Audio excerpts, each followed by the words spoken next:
మనిషి మరణాన్ని జయిస్తాడా?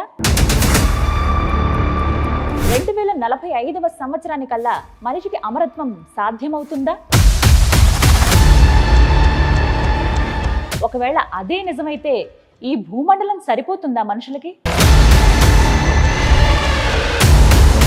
మానవులకి ఏదైతే ఇప్పుడు జీవించిన వ్యక్తి 125 రికార్డు గణాంకాల ప్రకారం దానిని మించి బతుకుతాడు అని. ఇప్పుడు 2045 అంటే ఇక్కడ నుంచి ఇంకొక 21 సంవత్సరాల్లో మానవుడి మేధ మనిషిని కూడా సృష్టించేస్తున్నాడు. నమస్కారం, వెల్కమ్ టు సుమన్ టీవీ. నేను గీతాంజలి. ప్రస్తుతం మనతో పాటు సీనియర్ డాక్టర్, దగ్గర 42 సంవత్సరాల ఎక్స్పీరియన్స్ ఉన్నటువంటి డాక్టర్ రంగనాథన్ గారు, సీనియర్ న్యూరో సర్జన్ వారు. వారితో మాట్లాడి రే కుర్జ్వెల్ ప్రిడిక్షన్స్ ఎంతవరకు నిజం, ఒకవేళ అవే నిజమైతే ఫ్యూచర్లో ఏం జరగబోతోంది, అమరత్వం అనేది మనిషికి సాధ్యమా, టెక్నాలజీ ఇంకెంత డెవలప్ అవుతుంది, వారి మాటల్లో విని తెలుసుకుందాం. డాక్టర్ గారు నమస్తే అండి. నమస్తే. ఎలా ఉన్నారు సార్? బాగున్నాను. నాకు చాలా ఆశ్చర్యం అనిపించిన కొన్ని ప్రశ్నలు మీ ముందు ఉంచుతున్నాను. చాలా మంది వ్యూయర్స్ నుంచి వచ్చినవి ఇప్పుడు ట్రెండింగ్లో ఉన్నటువంటి ఒక అంశం అన్నమాట. మనిషికి అమరత్వం సాధ్యమా, ఒకవేళ అదే నిజమైతే ఏం జరగబోతోంది? అది సాధ్యం అవుతుంది అని ఒక సైన్స్ ఆధారంగా ఒక వ్యక్తి చెప్తూ ఉన్నాడు. ఆయన పేరు రే కుర్జ్వెల్. ఆయన మహామేధ, కంప్యూటర్ సైంటిస్ట్, 76 సంవత్సరాల వ్యక్తి. ఈ విషయం ఇప్పుడు కాదండి, 2005లోనే పుస్తకంలో రాశాడు ఆయన. అప్పుడు ద సింగులారిటీ ఈజ్ నియర్. అంటే సింగులారిటీ అంటే ఏమిటి, తెలుగులో తర్జుమా చేసుకుంటే ఏకత్వం, భిన్నత్వంలో ఏకత్వం, ఏకత్వం సాధ్యం అవుతుంది దగ్గరలో. అదే వ్యక్తి జూన్ 25న ఇంకో పుస్తకం ప్రచురించాడు, ద సింగులారిటీ ఈజ్ నియరర్. ఇంకొచ్చేసింది సుమా, చాలా దగ్గరలో వచ్చింది. ఈ వ్యక్తి గురించి 2 మాటలు చెప్పుకుంటే, ఈయన యూత్. మామూలుగా అసలు ప్రపంచంలో రేసులన్నీ కూడా తెగలన్నీ ఆలోచిస్తూ ఉంటే చాలా తెలివైన రేస్ ఏదంటే జ్యూస్ అంటారు. మహామేధావులు వాళ్ళందరూ. ఏదన్నా ప్రపంచంలో మీరు చూసుకున్నట్టయితే పెద్ద పెద్ద కంపెనీ ఓనర్స్ కానీ వీళ్ళందరూ కూడా జ్యూసే. అంటే వాళ్ళ తాలూకా మేధా సంపత్తి అంత ఉంటుంది అని అంటారు. ఈ వ్యక్తి కూడా ఆస్ట్రియాలో వాళ్ళ తల్లిదండ్రులు ఉంటే ఈ అబ్బాయి జన్మించిన తర్వాత అమెరికా వచ్చి అక్కడ సెటిల్ అయ్యారు. ఆయన 5 సంవత్సరాలప్పుడు మీరు నమ్మండి, ఏది ఏరోప్లేన్లు, రాకెట్లు, కార్లు తాలూకా మోడల్ చేశాడు. మోడల్స్ 14 సంవత్సరాల ప్రాయంలో కంప్యూటర్ డిజైనింగ్, కంప్యూటర్కి లేదండి ఆ టైంలో. కంప్యూటర్ డిజైనింగ్, కంప్యూటర్ తన ఐడియాలో మ్యానుఫ్యాక్చరింగ్ ఎలా చేయడం. 17 సంవత్సరాలప్పుడు అసలు బ్రెయిన్ అంటే ఎవరికి ఎక్కువ మందికి తెలియని ప్రాయంలో నియోకార్టెక్స్ థియరీ అని ఒకటి ప్రతిపాదించాడు. నియోకార్టెక్స్ అంటే ఏమిటి, మెదడు లోపల ఒక ముఖ్యమైన ప్రాంతం, ఏది జ్ఞాపక శక్తికి, కాలు చేయి కదలడానికి, మనకి స్పర్శ తెలియడానికి, ఏకాగ్రతకి, అన్నిటికీ కేంద్రం అని. అసలు ఆ నియోకార్టెక్స్ ఎలా తయారవుతుంది, ఎలా బిహేవ్ చేస్తుందని గొప్ప విషయం చెప్పాడు. చిన్న బేబీలాడదట ఈ భాగం కార్టెక్స్. అంటే స్వయంగా ఏం లేదు, కొన్నాళ్ళు అన్ని చుట్టుపక్కల విషయాలన్నీ నేర్చుకుని దానిలో ఆకలింపు వస్తుందట. అంటే దానికి ఏవో అలా కొన్ని ప్రేరణలు వస్తూ ఉంటే ఏదో చూసి చేసి అని. దాని మీద తర్వాత ఏదైతే కంప్యూటర్ తాలూకా ముఖ్యత ఆయన గమనించాడో దానికోసం ఆయన ఆ దిశలో పయనించాడు. 17 సంవత్సరాల వయసులో అప్పటికి అత్యంత కంప్యూటర్ మేధావి మెకిన్స్కీ అని, ప్రపంచంలోనే ఒక బెస్ట్ ఇన్స్టిట్యూట్ ఉంటుంది అమెరికాలో, మిట్ ఇన్స్టిట్యూట్ అని. అందులో ఆయన చేస్తుంటే ఆయనకి అప్పటికి ఉత్తరాల ద్వారా, అప్పుడు మొబైల్ ఎక్కడండి, ఉత్తరాల ద్వారా ఆయనతో ఇది చేశాడు కరస్పాండెన్స్. మీరు చేస్తున్నది ఇది ఉందా, ఎలా చేయొచ్చా, అలా చేయొచ్చు అని. ఆయన ఈయనతో ఆశ్చర్యపోయి, అబ్బాయి నువ్వు ఇంకక్కడ కాదు ఉండాల్సింది, వచ్చి మా ఇన్స్టిట్యూట్లో చేరాను. ఆయన దగ్గరే అసిస్టెంట్గా చేరాడు. ఇప్పటి వరకు ఈయన ఒక 147 ప్రిడిక్షన్స్ చెప్పాడు. 147, అందులో 86% కరెక్ట్ అట. ఓ మై గాడ్, చాలా ఎక్కువ. నేను అదే అడగబోతున్నాను, ఎంతవరకు నిజమయ్యాయండి ప్రిడిక్షన్స్? కామన్ గా చెప్తాను మీకు, ఉదాహరణకి కొన్ని మీకు చెప్తాను. చెప్పండి సార్. ఏంటది ఆయన చెప్పాడు, 1999కి ప్రతి వ్యక్తి వాళ్ళ ఓన్ క్లాత్స్ ని వేసుకునే దుస్తుల్ని డిజైన్ చేసుకోవచ్చు అని జరిగింది. అది అన్నిటికంటే ఇంకా ముఖ్యమైనది 2000 సంవత్సరంలో, ఇప్పుడు మా చదరంగం ఇష్టం ఉండే వాళ్ళకి తెలుస్తే, గారి కాస్పరావ్ అని మహామేధావి రష్యన్. అంటే ఆయన ఎవరిని జయించలేకపోయారు అప్పటికి, ఏ గేమ్ లో కూడా అతనే గెలుపు. కంప్యూటర్ గెలుస్తుంది అని చెప్పాడు, కంప్యూటర్ మీద ఓడిపోయాడు కాస్పరావ్. సూపర్ అసలు. అలాగే 2002 సంవత్సరం కల్లా ఏం చెప్పాడు ఆయన, ఈ పోర్టబుల్ ల్యాప్టాప్ వస్తుంది, ఫోల్డెడ్ ల్యాప్టాప్, అది సాధ్యమైంది. ఇలాగ ఎన్నో ఉన్నాయి. ఇలాంటి దీంతో తీసుకుని 2005 మనం ఇందాక మీరు చెప్పినటువంటి పుస్తకం ఏదైతే సింగులారిటీ ఈజ్ నియర్ అన్న దాంట్లో ఆయన ఒక మాట చెప్పాడు, మనిషికి ఇంకా దగ్గరలో అమరత్వం సిద్ధిస్తుందా, ఇమ్మోర్టాలిటీ అంటాం ఇంగ్లీష్లో. దానికి కారణం చెప్పాడు.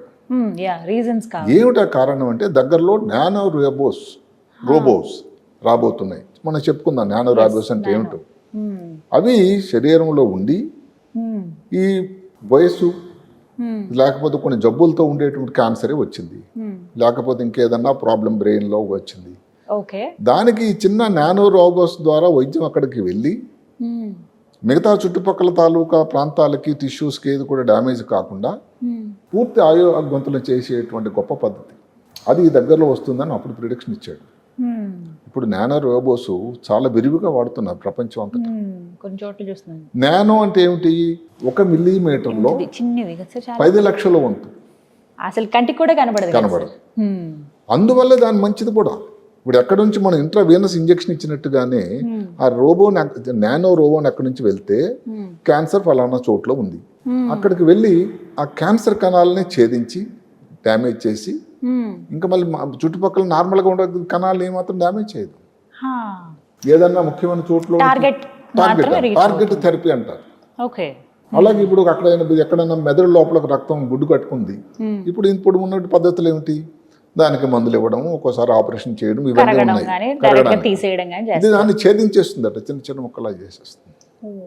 అదే కాకుండా రీసెర్చ్లో కూడా చాలా అమోఘమైన పద్ధతి ఉంది. ఆఖరణ ఏమిటంటే ఇప్పుడు ఏదైతే వాతావరణ కాలుష్యం అని మాట్లాడుతున్నామో దానికి కూడా ఏదైతే దాన్ని క్లీనింగ్ కోసం నానో రోబోస్ వాడుతున్నారు. భారతదేశంలో 2001 నుంచి కూడా సిఎన్ఆర్ రావు గారు ఇండియన్ ఇన్స్టిట్యూట్ ఆఫ్ సైన్స్ బెంగళూరులో ఈ నానో టెక్నాలజీ స్టార్ట్ చేశారు. ఆ మిషన్ పేరు నానో మిషన్. అంటే ఏదో ఆషామాషి అమెరికా వాళ్ళు ఏదో అతి తెలివిగా వాళ్ళు చేశారని కాదు.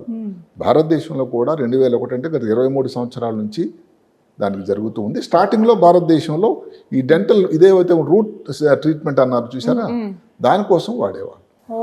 సో ఈయన ఏం చెప్పాడు, 2005లో ఈ మాట చెప్పాడు. 2030 అంటే దగ్గర 6 సంవత్సరాలు, అందరూ జాగ్రత్తగా వినండి, 6 సంవత్సరాల్లో 6 సంవత్సరాల దగ్గరలోనే నానో రోబోస్ అని బాగా ఇంకా వాడకంలోకి వచ్చి ఈ వయసుతో వచ్చిన మార్పులు లేకపోతే క్యాన్సరు వీటన్నిటికీ అంటే కణాలు ఏవైతే ఇప్పుడు వయసుతో వచ్చిన డ్యామేజ్డ్ కణాలు ఉంటాయి, పాత పడిపోయింది, అవన్నీ ఏరేస్తుందట. అన్నీ మళ్ళీ ఇంకేదో పాత సినిమాల్లో లాగా కొత్త జన్మ వచ్చేటట్టు జరుగుతూ ఉంటుంది. కాబట్టి మానవులకి ఏదైతే ఇప్పుడు 125 సంవత్సరాలు మ్యాక్సిమం ప్రపంచంలో ఎక్కడన్నా ఉన్న వ్యక్తి, జీవించిన వ్యక్తి 125 రికార్డు గణాంకాల ప్రకారం, దానిని మించి బతుకుతాడు అని చెప్పాడు. ఇప్పటికే భూమి సరిపోవట్లేదు కదా సార్ మనుషులతోటి, ఇంకా అప్పుడు ఇంకా ఏంటి అది మరి చూడాలి. అదే కదా, అంటే ఏమిటంటే అక్కడ ఒక చిన్న అతను లింక్ పెట్టాడు, న్యాచురల్ కాజెస్తో అని ఒక మాట పెట్టాడు. ఏదైతే మామూలుగా ఏజ్తోని జరిగిపోవడం ఏదైతే ఉంటుందో అలాంటి వాటికి ఇది ఉపయోగపడుతుంది. మనం ఇంకా తెలియాల్సింది ఏమిటి, ఎవరికైనా తలకి దెబ్బ తగిలింది అనుకోండి, మరి అట్లాంటి వాళ్ళు జీవిస్తే ఇలాంటి కొన్ని ప్రశ్నలు ఇంకా ఆన్సర్ చేయాల్సి ఉన్నాయి. యాక్సిడెంట్స్ కానీ ఇలా సడన్ డెత్స్ ఇలాంటివన్నీ కానీ ఎవరైతే వయసు రీత్యా చనిపోయే స్థితిలో ఉంటారో వాళ్ళు తప్పించుకునే అవకాశం ఉంది ఎక్కువ. ఇప్పుడు ప్రస్తుతానికి చెప్పిన మాట ఇంకో మాట చెప్పాడు ఆయన. ఇప్పుడు 2045 అంటే ఇక్కడ నుంచి ఇంకొక 21 సంవత్సరాల్లో మానవుడి మేధ కొన్ని బిలియన్ రెట్లు పెరిగిపోతుందట. ఎందుకు? ఇప్పటికే మేధ ఉంది, ఇంత లోపల చూడండి ఆ కృత్రిమ మేధాన్ని వచ్చింది. ఇప్పుడు ప్రతి చోట ఆర్టిఫిషియల్ ఇంటెలిజెన్స్ మనిషిని కూడా సృష్టించేస్తున్నారు. ఆర్టిఫిషియల్ ఇంటెలిజెన్స్ అని వచ్చింది. మీరు చెప్పేది ఏమిటంటే 2000 ఏదైతే ఉందో 30 కల్లా ఆర్టిఫిషియల్ ఇంటెలిజెన్స్ మానవుని ఇంటెలిజెన్స్ దగ్గరికి వెళ్తుందట. 45 కల్లా రెండు మమేకం అయిపోతాయి. Singularity is near. సింగులారిటీ అంటే ఏమిటి? మానవుని స్వయం మేధ, కృత్రిమ మేధ, ఆర్టిఫిషియల్ ఇంటెలిజెన్స్ రెండు కలిపి అయితే కొంత బిలియన్ రెట్లు మేధ పెరిగిపోతుంది. అంటే అప్పుడు మానవుడు చేయలేనిది అసాధ్యమేం లేదు. ఇవన్నీ వింటుంటే మాత్రం నిజంగా ఏదైతే అతను చెప్తున్నాడో అవి సాధ్యమయ్యేటట్టు అనిపిస్తుంది. ఎందుకంటే జరిగిన వాటి అన్నిటిని చూసుకుంటే మేబీ ఇది కూడా జరుగుతుందేమో, దానికి తగ్గట్టుగా పరిస్థితులు ఇప్పుడు మనం చూస్తాం. స్వతహాగా వారు ఏంటంటే ఏం చేస్తారు రే కుర్స్బేర్? ఆయన అతను కంప్యూటర్ సైంటిస్టు, తర్వాత సైన్స్ భవిష్యవాణి చెప్పే వ్యక్తి, జ్యోతిష్యుడు, సైన్స్ జ్యోతిష్యుడు అనొచ్చు మనం. సైన్స్ జ్యోతిష్యుడు. ఇప్పుడు మన దగ్గర తెలుగులో మనం పాత ఈ కాలం వాళ్ళు వినకపోయినా పాత కాలంలో 1600 ప్రాంతంలో కడపలో జన్మించిన ఒక వ్యక్తి ఉన్నారు. వీరబ్రహ్మం గారు పోతులూరి. Yes. భవిష్యవాణి భవిష్యవాణి అంటే మరి ఆయన ఆ రోజుల్లో చెప్పాడు. మరి ఆయన ఎంత మేధావి ఉండాలి. ఉదాహరణకి ఇందిరాగాంధీ అంటే ఒక స్త్రీ భారతదేశాన్ని పరిపాలిస్తుంది. ఇద్దరు సినిమా యాక్టర్లు రాష్ట్రాలకి అధిపతులు అవుతారు. ఎన్టీ రామారావు గారు, తెర మీద బొమ్మలే రాజ్యాలని, ఎంజి రామచంద్రరావు. అవును. అదే కాకుండా ఒక తెలుగు ఆయన ప్రధానమంత్రి అవుతాడు, పివి నరసింహారావు గారు. ఎలక్ట్రిసిటీ వస్తుంది, ఎలక్ట్రానిక్ గ్యాడ్జెట్స్ ఇప్పుడు ఏదైతే మన ఐఫోన్లు ఇవన్నీ మాట్లాడుతున్నా వస్తాయి. రీసెంట్ గా కరోనా గురించి కూడా ఆయన ప్రస్తావించారని చెప్పి అవి కూడా బాగా వైరల్ అయింది సార్. అందువల్ల ఇప్పుడు ప్రిడిక్షన్ అన్న దానికి సాంప్రదాయం ఉంది ముందు. వారు చెప్పింది ఏంటంటే అప్పుడున్న పరిస్థితులకు అనుగుణంగా చెప్పినవి. ఈ రే కుర్జ్వల్ గారు ఇప్పుడున్న సైన్స్ని దాన్ని పరిగణనలో తీసుకొని ఏది వస్తుందో అని. ఉదాహరణకు ఇంకో మాట చెప్తాను. దగ్గరలో ఈ మధ్య కాలంలో ఒక ఇది జరిగింది, ఒక పెద్ద ఎక్స్పెరిమెంట్ అనుకోండి. తల తీసి తల మార్పిడి, దాని మీద ఒక వీడియో కూడా చేయడం జరిగింది. అది ఫైనల్ గా ఒక 6 సంవత్సరాల్లో నిజం కాబోతుంది. ఇలాంటివన్నీ వస్తున్నాయంటే తల ఏదో కారణాంతరం వల్ల ఏదో జబ్బు వచ్చింది, బ్రెయిన్లో ఏదో అల్జైమర్స్ వ్యాధి వచ్చింది. ఇప్పుడు ఆ వ్యక్తి అచేతుడు అయిపోతున్నాడు. ఒక నార్మల్ యాక్సిడెంట్ అయింది ఎవరో వ్యక్తి, ఆ తల తీసి ఈ వ్యక్తికి పెడితే హార్ట్ ఇవన్నీ ఎలా పెడుతున్నారో అది కూడా పెడుతున్నారు. ఇంతకుముందు ఏంటంటే మేము చిన్నప్పుడు మెదడుకి తాలూకా ఏది ఉనికి లేదు, మెదడు 4 నిమిషాల కంటే ఆక్సిజన్ కానీ దానికి ప్రసరణ లేకపోతే డ్యామేజ్ అయిపోతుంది అనేటువంటి సమయంలో ఈ తల తీసి తల పెడుతూ ఉంటే అంటే ఇవన్నీ మనం ఊహించినవా? కొన్ని జనవరి నెలలోనే మహానుభావుడు ఇంకొక ఆయన ఎక్సెంట్రిక్ మేధావి ఉన్నాడు, ఒక ఎలాన్ మస్క్ అని. ఏది ప్రపంచంలోనే అత్యంత సంపన్నుడు. ఆయన ఒక న్యూరో లింక్ కంపెనీ ద్వారా ఒక బ్రెయిన్ చిప్ బ్రెయిన్ లో పెట్టాడు. అంటే ఎప్పుడు యాక్సిడెంట్ అయిపోయి కాళ్ళు చేతులు పనిచేయనటువంటి ఒక వ్యక్తి తన అంటే మెదడులో వచ్చిన ఆలోచనల ద్వారా కంప్యూటర్ కర్సర్ కదిలి తను చేయాల్సిన పనులు అని చేయగలుగుతున్నటువంటి సామర్థ్యం చూసారా? జరిగింది అది. ఆ వ్యక్తి అప్పుడప్పుడు ఈ మధ్య కాలంలో ఇంటర్వ్యూలో కూడా చెప్తున్నాడు. ఇంకోటి వచ్చింది, ఈ ఆర్టిఫిషియల్ ఇంటెలిజెన్స్ లాగే చాట్ జీపీటీ అని వచ్చింది. మరి ఇవన్నీ వస్తాయని అప్పుడు ఎక్కడ అనుకున్నారు? పెద్దగా మనిషికి పెద్దగా పని ఉండట్లేదు సార్ వీటన్నింటి వల్ల. అది కూడా ఒక ఆ మాట మీరు అన్నారు. మళ్ళీ తన పుస్తకంలో ఇంకేం చెప్పారంటే మనిషి తాలూకా మేధా సంపత్తి పెరుగుతూ ఉండడం ఒకటి, ఏదైతే సంవత్సరాల పాటు ఇప్పుడున్న 125 సంవత్సరాలు కాకుండా ఆయుష్ పెరగడానికి ఆస్కారం, ఎన్విరాన్మెంట్ అంటే పైన ఉన్నటువంటి వాతావరణాన్ని కాలుష్యాన్ని తగ్గించడానికి, అదే కాకుండా 3D ప్రింటింగు, రెన్యూవబుల్ ఎనర్జీ ఇలాంటి వాటిలో కూడా నానో టెక్నాలజీ వాడుతూ ఉందని చెప్తూ ఆఖరి నా పీఠికలో ఒక మాట చెప్తాడు. 2024 పుస్తకం ది సింగులారిటీ ఈజ్ నియరర్. దాని ఏం చెప్పారంటే ఆయన, ఈ ఆర్టిఫిషియల్ ఇంటెలిజెన్స్ వల్ల జాబులు నష్టం అవుతాయి. ఏదైతే ప్రజలలో కంప్యూటర్ సైంటిస్టులో ఉండేటువంటి భయం ఆందోళన దానికి ఇంకా అగ్నికి ఆజ్యం పోసినట్టు అయింది. అంటే ఆయన ప్రిడిక్షన్ కొన్నాళ్ళ తర్వాత అది కూడా ఇబ్బంది అవుతుంది. అంటే ఒక 10 మందో 15 మంది వ్యక్తులు చేసేటువంటి పని ఒక్క చాట్ జీపీటీ లేకపోతే ఆర్టిఫిషియల్ చేసేస్తుంది అని కూడా ప్రిడిక్షన్ ఇచ్చాడు. అందువల్ల దీనికి కూడా ఆయన ఏదో ఇదే అల్టిమేట్ అని కాకుండా దీని తాలూకు లిమిటేషన్స్ కూడా ఉన్నాయి. మనుషులకి పని తగ్గిపోతుంది, బద్ధకం పెరిగిపోతుంది, అప్పుడు కూడా ఇంకా సోమరితనం వచ్చేసినట్టే కదా సార్. ఇప్పుడున్న దానికన్నా ఇంకా ఇప్పుడు ఆయన వయసు 76. ఇవన్నీ జరిగేటప్పుడు మహానుభావుడు ఆయన ఉంటాడా? మాటకి ఇప్పుడు ఏదైతే ఏకత్వం వచ్చేసరికి ఆయనకు అది ఉపయోగపడుతుందా అని మనం చూడాల్సి ఉంటుంది. అసలు అది ఎప్పుడు వాడుకలోకి వస్తుందని ఆయన చెప్పడం 2045. అసలు 2039కి ఏదైతే 39 మనం చెప్పుకున్నట్టు 15 సంవత్సరాల్లో 6 సంవత్సరాల లోపలే ఈ నానో టెక్నాలజీ చాలా రొటీన్గా వాడడం, ఇలాంటి కణాలు ఏదైతే డెడ్ కణాలన్నీ తీసిపడేయని చేసేస్తుందని చెప్పాడు. రెండూ కలిపి మేధ, కృత్రిమ మేధ తర్వాత ఆర్టిఫిషియల్ ఇంటెలిజెన్స్ రెండు కలవడం అన్నది 2049కి వస్తుందని ఆయన. మామూలుగా భవిష్యత్తు అని అనగానే మనందరికీ ఆదిత్య 369 సినిమా గుర్తొస్తుంది. అలా ఏమన్నా ఉంటుందా? అసలు చెప్పిన కూడా ఆషామాషికి మనం తీసిపడక్కర్లేదు. ఇప్పుడు ఒక మాట ఆయన చెప్పిన 147 ప్రిడిక్షన్స్ లో 86% కరెక్ట్ అయింది. మనం చూడాల్సింది చాలా 3 రెట్లు. అంటే ఏమిటి? ఆయన చివరికి ఈ ప్రిడిక్షన్స్ ఏవైతే ఉన్నాయో 86% ఉంటాయా 14% ఉంటాయా మనం వేసి చూడాలి ఖచ్చితంగా. ఒకటి 2030లో తెలుస్తుందేమో, మొదటిది 2005లో ఆయన చెప్పినటువంటి. ఎందుకంటే అప్పుడున్న పరిస్థితుల్లో ఎవరు కూడా కలలో కూడా ఊహించలేదు గారీ కాస్పరోవ్ అంత గొప్ప చెస్ మేధావి ఆయన ఒక కంప్యూటర్ చేతిలో ఓడిపోతాడు. కానీ జరిగింది అది. ఇప్పుడు సైన్స్ వేరు, నమ్మకం వేరు, ఇలా రకరకాలుగా మాట్లాడతారు కదా సార్. వీటిని ఎలా చూస్తారు మీరు? అంటే నేను సైన్స్ ఆధారంగా చెప్పాను. ఇప్పుడు నానో టెక్నాలజీ అనేది సైన్సే కదా, నమ్మకం కాదు కదా. ఆర్టిఫిషియల్ ఇంటెలిజెన్స్ ఈ రోజు నిజమే కదా, అందరికీ తెలిసిందే కదా. కనబడుతోంది. యాక్టర్లు అందరూ ఏదైతే ఎంటర్టైన్మెంట్ ఇండస్ట్రీలో ఉన్న అందరూ తల పగలు కొట్టుకుంటున్నారు, ఏంటి బాబు కష్టమైపోతుందని. బ్రెయిన్ లో చిప్పు పెట్టడం నిజమైంది కదా, తల మార్పిడి అయితే నిజమైంది కదా, చాట్ జీపీటీ మన ఎదురుగా ఉంది కదా. అంటే ఒకవేళ ఇవే ఇంకా ఇంకా నిజమవుతూ వస్తే, ఆర్టిఫిషియల్ ఇంటెలిజెన్స్ పెరిగిపోతే, మనుషుల్ని సృష్టించేస్తూ ఉంటే, అప్పుడు ఏంటి మన భూమండలం పరిస్థితి? అదే అతను ఇదే అందరు కూడా చెప్పేది. ఇంకొక మాట కూడా ఉంది. ఇప్పుడు ఆర్టిఫిషియల్ ఇంటెలిజెన్స్ ఒక మెషిన్, అది బ్రెయిన్ మేధ ఏదైతే ఉందో అది ఒక న్యాచురల్, భగవంతుడు సరే నమ్మే వాళ్ళకి సృష్టికర్త ఇచ్చినటువంటి సంపత్తి. ఈ రెండు మమేకం ఎలా అవుతున్నాయి మాకు అర్థం అవట్లేదని కొంతమంది ఎవరైతే నేసేయర్స్ అని ఉంటారు కదా, పెద్దానికి అడ్డుపుల్ల వేసేవాళ్ళు, వాళ్ళు కంప్యూటర్ సైంటిస్టులే అని అడుగుతున్నారు. ఎట్లా జరుగుతుంది ఇది, ఎట్లా సాధ్యం? ఈయనైతే ఒకటే చెప్పాడు, అది జరుగుతుంది అన్న. ఇప్పుడు మనం ఆ నానో టెక్నాలజీ గురించి పూర్తిగా మాట్లాడతాం. అసలు ఏంటి నానో టెక్నాలజీ? నానో అంటే ఏమిటి? ఇందాక చెప్పినట్టుగానే 1 మిల్లీమీటర్లో 10 లక్షల వంతు అత్యంత సూక్ష్మమైనటువంటి ఒక వస్తువు, కళతో చూడడం అనేది అసాధ్యం. రోబో అంటే ఏంటి? మనిషి చేయాల్సిన పనులను చేసి పడేసేది అని రోబో. ఇప్పుడు రోబోలు మటుకు వాడుతున్నాం అందరూ, న్యూరో సర్జరీలు వాడుతున్నారు, ఎన్ని సర్జరీలో వాడుతున్నారు, మాల్స్ లో విష్ చేయడానికి ప్రతి చోట. మరి కొన్ని సంవత్సరాలు వెనక్కి వెళ్తున్నట్టు రోబోస్ రంగప్రవేశం చేస్తానని ఎవరైనా ఊహించుకున్నారా? అసలు లేదు. వాటినే ఒక వింతగా అన్నట్టు చూసేవాళ్ళు. సైన్స్ ఫిక్షన్ సినిమాల్లో చూసాము అప్పుడు. అవును. మరి ఇప్పుడు అలాంటిది ఇంట్లో కూడా పెట్టేసుకుంటారు చాలా మంది. టెక్నాలజీ అనుకోండి, ఒకసారి అమెరికా ఎవరన్నా పెద్దవాళ్ళు ఆ రోజుల్లో పిల్లలు వెళ్తే ఫోన్ చేయడానికి టెలిఫోన్ ఎక్స్చేంజ్కి వెళ్ళి కూర్చొని గంటల కొలది వెయిట్ చేసి వాళ్ళ నంబర్ వచ్చినప్పుడు చేయాల్సిన పరిస్థితి. వీధికి ఒక ఫోన్. ఇప్పుడు ఇంటి దగ్గర కూర్చొని పిల్లలకి మొబైల్ ద్వారా 1 సెకండ్లోనే రింగ్ అవుతుంది.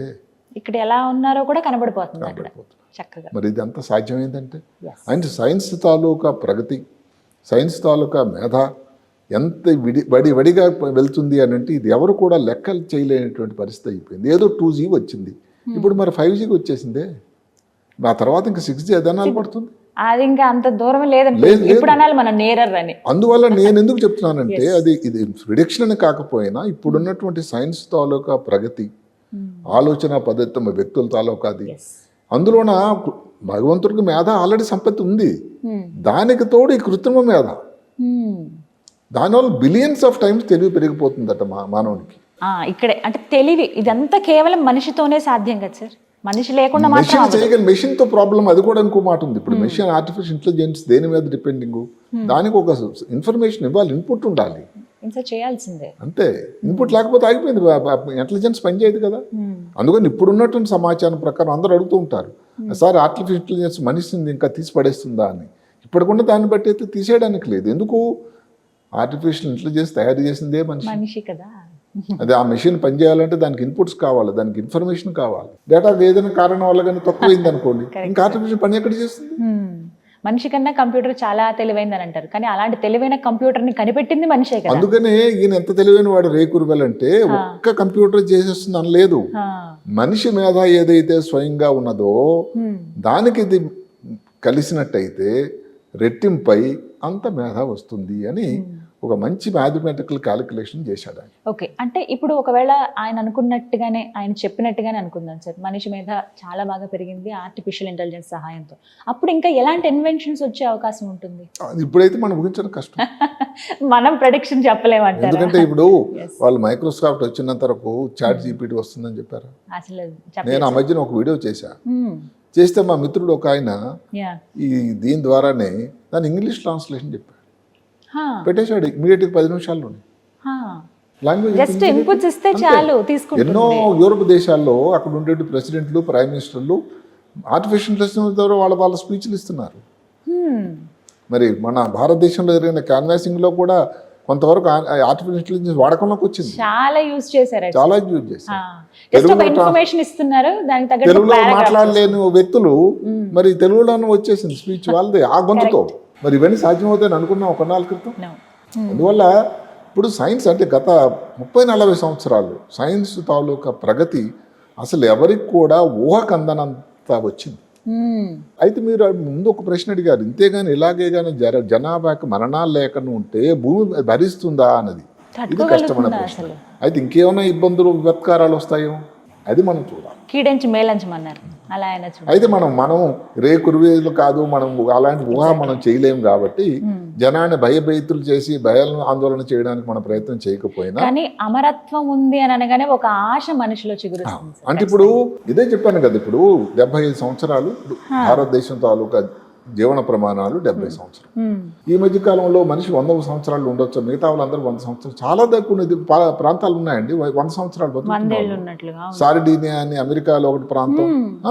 ఎందుకు అక్కడ ఉండే ఆహార అలవాట్లు, వాళ్ళ దినచర్య, వాళ్ళు పీల్చే అదే కాకుండా ఏది దేవుడి మీద నమ్మకం, ఇలాగ వాళ్ళు పాయింట్లు ఇచ్చారు. భలే ఇంట్రెస్టింగ్ ఉంది అది. దీని మీద నాకు ఒక 2 నిమిషాలు మీ నుంచి కావాలి సార్. ఒక మనిషి అలా హెల్దీగా జీవించాలంటే ఏం కావాలి అసలు? హెల్దీగా జీవించాలంటే నేను బాగుండాలని ఫస్ట్ ఆలోచన ఉండాలి. ఫస్ట్ తెల్లవారు లేవగానే ఒకటి అనుకోవాలి, ఏంటి అసలు ఏంటి పర్పస్, నేను ఎందుకోసం ఇంకా ఒక్కో రోజు బతకాలి అని. అంటే నేను పిల్లలు ఉన్నారు, నేను ఇంకా మంచి చేయాలి, ఇంకొంతమందికి నేను అనుకుంటాను ఆపరేషన్ చేయాలి, ఇంకొంతమందికి సైంటిస్ట్ అనుకోవాలి, కొన్ని కొత్త పరిశోధన చేయాలి. అట్లా పర్పస్ అని ఉండాలి. అందరూ కూడా ఇప్పుడు ఈ మెటీరియలిస్టిక్ అయిపోతున్నారు, దేవుని నమ్మకం తగ్గిపోయింది. ఏ నమ్మకం, ఏ దేవుని నమ్మకం వాళ్ళు టెంపుల్ కనీసం నెలకు 4 సార్లు వెళ్ళాలి, 4 times అండి. దానికి 17 సంవత్సరాలు పెరుగుతుంది జీవన ప్రమాణం. సార్ నిజమా? అది ఒక బుక్ వచ్చింది బ్లూ జోన్స్ అని, డాన్ బట్నర్ అని. ఆయన రాశాడు ఆ ప్రాంతాలు ఎక్కడెక్కడైతే 100 సంవత్సరాల పైన ఉన్న వాళ్ళు అక్కడ దగ్గరికి వెళ్ళి చాలా క్లోజ్ గా అక్కడ కొన్నాళ్ళు ఈయన నివసించి వాళ్ళ దినచర్య అంతా గమనించాడు. ఇప్పుడు మీ ఇంటి దగ్గర ఒక గార్డెనే ఉంది, దానికి పని పెట్టుకోకూడదట, మెకానికల్ ఇన్స్ట్రుమెంట్స్ ఏమి ఉండకూడదు, మీరే మాన్యువల్ గా చేయాలి ఎక్సర్సైజ్. ఏది 70 సంవత్సరాలు అయిపోయింది ఇంకేం ఎక్సర్సైజ్ అన్నట్టయితే మళ్ళీ ఇబ్బంది అవుతుంది. అదే కాకుండా ఇప్పుడు మాటకి ఏది వయసు అయిపోయిందిలే, జాయింట్ లో ప్రాబ్లం వస్తే మాత్రం ఎందుకులే అనుకోని వదిలేకూడదట. హిప్ జాయింట్ ప్రాబ్లం వచ్చింది అనుకోండి, కదలికలు స్లో అయిపోతాయి. హిప్ జాయింట్ రీప్లేస్మెంట్ చాలా రొటీన్ గా జరుగుతున్నాయి. ఇంకో 10 సంవత్సరాలు మీకు యాడ్ అవుతుంది. అంటే అక్కడ 14, 7, 24, 10, 34 అయిపోయిందా? 70 సంవత్సరాలు ఆల్రెడీ భారతీయులు నివసించుంటున్నారు. అంటే భారతీయుల దగ్గర రా సమయంలో 100 సంవత్సరాలు బతకడం కష్టమే ఉంది అని. మళ్ళీ అక్కడ ఒక చిన్న నెగిటివ్ పాయింట్ ఉంది. ఇప్పుడు ఎవరికైనా డయాబెటీస్ ఉంది, కాలంలో డయాబెటీస్ వచ్చినట్టయితే డయాబెటీస్ ఫుట్ అని ఉంటుంది. అంటే ఒక్కొక్క వేని అలా ఇన్ఫెక్షన్ వచ్చి తినేస్తుంది. దానికి వైద్యం చేయించకపోతే 15 సంవత్సరాలు మైనస్ అవుతుంది. ఎంత సింపుల్ క్యాలిక్యులేషన్ చూడండి. ఇప్పుడు ఉన్నది 70, అటు ప్లస్ ఉంది మైనస్ ఉంది అని అంటున్నారు. అది మనం ఏం ఎంచుకోవాలన్న దాన్ని బట్టి ఉంటుంది. ఇప్పుడు యూట్యూబ్ అన్నది ఏదైతే ఉందో, ఏది వాట్సాప్ అన్నది, దాని అనర్థాలు చాలా ఉన్నాయి. కానీ యూట్యూబ్లో రావడం వల్ల ధర్మమా అని వాట్సాప్లో ఈ గ్రూపులు ఇవన్నీ పలకరింపులు. ఇప్పుడు మేము చదువుకునే కాలేజీ తాలూకా మిత్రులు ఎప్పుడు మాట, నేను 1970లో ఇంటర్మీడియట్ చదివాను. ఆ లైలా కాలేజ్ గ్రూపులు ఇంతమంది ఉన్నారు, వేలాది మంది. మరి ఆ పలకరింపులు అవన్నీ కూడా కనెక్టివిటీ. ఇంకోటి ఎవరో కొత్త పిల్లాడైనా నీకు ఆ భాష రాకపోయినా యంగ్ పిల్లాడుతోనన్నా కలిసిమెలిసి హలో ఊరికి అనాలట. నిస్తేజంగా ఒక దగ్గర కూర్చోకూడదు, ముద్దపప్పులా యాక్టివ్గా ఉండాలి, చీకట్లో ఉండకూడదు, కలుస్తూ ఉండాలి, కొత్త విషయాలు నేర్చుకోండి. ఏదో ఆ సంగీత విద్వాంసులు అయిపోరు, మీరు కొత్తది ఏదో వేలు నేర్చుకోండి. అంటే మెదడుకి కనెక్షన్స్ పెరుగుతాయి దానివల్ల. వాకింగే చేస్తున్నారు అనుకోండి, రోజు ఒక బోర్ కొడుతుందండి, కొంచెం అటు నుంచి వెళ్ళండి, కొంచెం వెనక నుంచి నడవండి, కొత్త రూట్ ఏదైనా వెళ్తూ ఉండండి. అంటే ఇవి తెలియకుండానే మెదడులో మీరు ప్రేరేపిస్తున్నారు, దాని కనెక్షన్ పెరుగుతూ ఉంటుంది. మన మెదడు అలసిపోదా సార్? లేదు, అలసట అనేది ఉండదు. లేదు, అదే గొప్ప. అందుకనే నిద్ర ఇవ్వాలి మనం. నిద్ర అనేది భారతదేశంలో చాలా కరువు అయిపోయింది. భారతదేశంలో నిద్రపోతున్న వారి సంఖ్య తగ్గిపోయింది. ప్రపంచంలో తక్కువ నిద్రపోయే వాళ్ళు జపాన్ దేశస్తులైతే భారతీయుల స్థానం 2వ. 8 గంటలు నిద్రపోవాలి. ఎవరు అందరూ ఆలోచించండి స్వయంగాను, ఎంతమంది ఎంత గంటలు నిద్రపోతున్నారు. ఎందుకు అంటే మీరన్న మాట ఏదైతే ఈ 8 గంటల ప్రాంతంలో మెదడు అనే గొప్ప అవయవానికి రెస్ట్ ఇచ్చి, ఏదో మలిన పదార్థాలు వేస్ట్ ప్రోడక్ట్స్ అన్ని తయారయ్యో 20 ఉదయం నుంచి సాయంకాలం వరకు, అవన్నీ దానికి మళ్ళీ విసర్జన అయ్యి మళ్ళీ ఫ్రెష్గా మెదడు తయారవడానికి ఇచ్చినటువంటి సమయం నిద్ర సమయం. ఇక్కడ కూడా అందరూ అడుగుతూ ఉంటారు, నేను పడుకుంటానండి 8 గంటలు. సరే, దానికి ఏ టైంలో పడుకున్నావు అబ్బాయి? నేను ఐ స్లీప్ ఎట్ 3 అంటే 3 గంటలు పడుకొని 10 గంటలు లేస్తాడట. అది న్యాచురల్ నిద్రలో అవుతుందండి. 10 గంటలు 9:30 పడుకోవాలి, 5 గంటలు లేవాలి. ఎందుకు? ఆ టైంలో నిద్ర కోసం వచ్చేటువంటి గొప్ప హార్మోన్ ఉంటుంది, మెలటోనిన్. చీకటి ఉంటేనే దానికి చూడండి భగవంతుడు అలా తయారు చేశాడు. చీకటి ఉంటేనే ఆ హార్మోన్ ఉత్పత్తి అవుతుంది, లేకపోతే రాదు. మీరు నిద్ర పడుతుంది అనుకున్నారు, మీరు న్యాచురల్ స్లీప్ ఎలా అవుతుంది? కరెక్టే కదా. అందుకని బయలాజికల్ క్లాక్ అని అమర్చాడు. అక్కడ ఏం వరకు వాచి కనబడదు, మెదడు తెరిచి చూస్తే అది ఒక బయలాజికల్ క్లాక్ ఆటోమేటిక్గా. అంటే 10 గంటలు నిద్రపోవాలి నిర్దేశించాడు ఆయన, 4 గంటలు లేండి, 5కి లేవండి. ఈ సమయంలో ఈ కార్యక్రమాలు ఏవైతే ఉన్నాయో శరీరానికి రెస్ట్, జీర్ణ కార్యక్రమం కానీ ఏదన్నా కానీ. కానీ నిద్ర రావాలంటే ఎప్పుడు పడుకునే ముందు కనీసం సాయంకాలం 5 తర్వాత ఏదో కాఫీ టీలు తాగకూడదు, మరి హెవీ భోజనం లేదు, మసాలా దినుసులు కాకుండాను. మొబైల్ అన్నది మీ ఏది ఈ గ్యాడ్జెట్స్ ఏవి కూడా మీ బెడ్రూమ్కి రాకూడదు, ఉండకూడదు. నిద్ర ఎలా వస్తుంది? ఆ బ్లూ లైట్ వల్ల మహా డిస్టర్బెన్స్ అవుతుంది.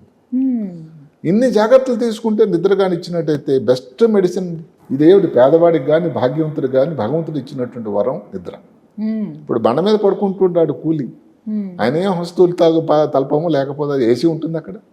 మరి ఎందుకు ఏసీలో పడుకుండి కూడా నిద్ర రావట్లేదని చెప్పే వ్యక్తులు ఈ రోజుల్లో, అంటే ఎక్కడో తేడా ఉంది కదా. అది పూడ్చడానికి మన అందరి బాధ్యత. సో ఇలాంటి లైఫ్ మెయింటైన్ చేస్తే ఖచ్చితంగా 100 సంవత్సరాలు అన్నది అసాధ్యం లేదు. 70 వరకు మీరు కవర్ చేసేసారండి, ఇంకా 30 కదా. ఇవన్నీ చెప్పుకున్నాం మనం, ఇవి చేసి అందరూ కూర్చొని శుభ్రంగా హ్యాపీగా ఉండండి. జపాన్లో కొత్తగా ఒక పద్ధతి ఒక వారం క్రితం వచ్చింది, ఒక చట్టం ఒక రాష్ట్రంలో చేశారు వాళ్ళు. ప్రతిరోజు ఒకసారి గట్టిగా నవ్వాలట, మీలో ఉండడానికి లేదు, స్మైల్ లేదు, గట్టి ఆహా అని నడవాలి మీలాగా. ఆ నవ్వితే ఆ మెదడు తాలూకు ఉండేటువంటి ద్రావకాలన్నీ కూడా ఉత్పత్తి అయ్యి వ్యక్తులు హ్యాపీగా ఉంటారు. అదొక చట్టం చేశారు, మీరు నవ్వాల్సిందే అని చట్టం చేశారు ఆ రాష్ట్రంలో. ఒకే హామా ఏదో రాష్ట్రం ఉంది మరి చూడండి. అంటే ఇప్పుడు మాటకు లోన్లీనెస్ అని వచ్చేసింది. ఇప్పుడు ఇంగ్లాండ్లోన జపాన్లోన లోన్లీనెస్ మినిస్టర్లు వచ్చారు. అంటే మినిస్టర్లు ఈ లోన్లీనెస్ ఏదైతే ఒంటరితనం లేకుండా చూసేటువంటి బాధ్యత వారిది. అంటే ఆ 2 దేశాల్లో ఎంత ముఖ్యత, అది ఎంత అయిపోయింది ఇబ్బంది అని గమనించే దానికోసం దాన్ని ఎలా ఎదుర్కోవాలి, ఎలా నిర్మూలించాలి. ఆయన ఇంకెవరో వివేకమూర్తి అని ఉన్నాడు. ఆయన ఇప్పుడు జో బైడెన్ ప్రెసిడెంట్, అమెరికాకి సర్జన్ జనరల్, ఇండియన్ పేరెంట్స్కి బాండ్. అది 15 సిగరెట్లు కాల్చినట్టు రోజుకి. అంటే సిగరెట్లు కాల్చడం వల్ల అంత ప్రమాదం ఏదైతే మనం అనుకుంటామో, ఒంటరితనం ఏం తక్కువ కాదు, అది అంతకు మించింది కదా సార్. అందువల్ల కలిసి ఉండడం వల్ల ఇవన్నీ మీకు ఆటోమేటిక్గా అది ఏం ఖర్చు లేకుండానే, ఏమి గట్టి ప్రయత్నం అవసరం లేకుండానే మీరు కాలనీలో ఉన్నారు, పిల్లలు ఎక్కడో అమెరికాలో ఉన్నారు, సరే వాళ్ళకి రెక్కలు వచ్చారు వెళ్ళిపోయారు. మీరు మీ మిత్రులతో కలవండి, వెళ్ళి ఊరికే మీకు అకౌంట్స్ ఏదో రాయండి, టెంపుల్కి వెళ్ళండి, టెంపుల్కి వెళ్ళి అక్కడ ఊరికే లాభాపేక్ష అక్కర్లేదు, ఆల్రెడీ సంపాదన చేశారు. మీరు బిజీగా ఉండడానికి కొంచెం ఏదో రాయండి, ఖాళీగా మాత్రం ఉండకూడదండి. సో ఇవన్నీ అలవాటు చేసుకుంటే ఇవన్నీ చేస్తే ఒక హ్యాపీ లైఫ్ అయితే ఉంటుందని అంటారు. బట్ ఇప్పుడు మీరు చెప్పిన అన్ని అంశాలు కూడా ప్రతి ఒక్కరికి అవసరం అండి. ఇందులో కష్టాలు కూడా ఏం లేదు, ఖర్చుతో కూడా కావు, అసాధ్యం సరే లేదు. ఎక్కడున్నా కూడా ప్రపంచంలో ఏమున్నా ఇవి పాటిస్తే డెఫినెట్ గా ఒక హెల్దీ, ఇది ఎంతో సైన్స్ మీద ఆధారం అని చెప్పినటువంటి విషయాలు. అప్గ్రేడ్ అనేది ఉండనే ఉంటుంది. నెగిటివ్స్ ఉంటాయి, పాజిటివ్స్ ఉంటాయి. మనం ఎప్పుడైనా సరే పాజిటివ్ని తీసుకోమనేది చెప్తాం. మేము న్యూరో సర్జరీ చేసినప్పుడు అందరూ మమ్మల్ని డిప్రెస్ చేశారు. న్యూరో సర్జరీ పేషెంట్ నడుచుకొని వెళ్తాడు, వచ్చేటప్పుడు నిర్జీవిగా వస్తాడు అని. మరి న్యూరో సర్జరీలో ఈ రోజున మార్టాలిటీ అన్నది ఎంత తగ్గిపోయిందండి? 10% అంతే. అంటే మరి ఎన్ని మార్పులు వచ్చాయి, ఎంత టెక్నాలజీ మారింది. ఎగ్జాక్ట్లీ. పాతకాలంలో మేము ఇక్కడ మెడలో సూదేసి దానికి ఇంజక్షన్లు చేసి పేషెంట్కి చేస్తున్న డాక్టర్కి ఇద్దరికి ఇబ్బందే.